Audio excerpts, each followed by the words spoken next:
One of the most powerful ways to attract people to your brand is to work with true top leaders in your niche.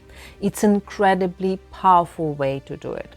So when we see on all these newly promoted bloggers or influencers, most of them did work with somebody in their niche who promoted them, who pulled them with their knowledge, expertise, and their community.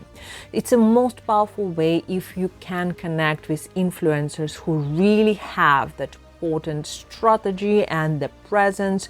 Move on with them, but make sure that they have exact audience which can be interesting for you, and this audience is willing to accept you as a leader too, because the recommendation is the most powerful way to get more clients.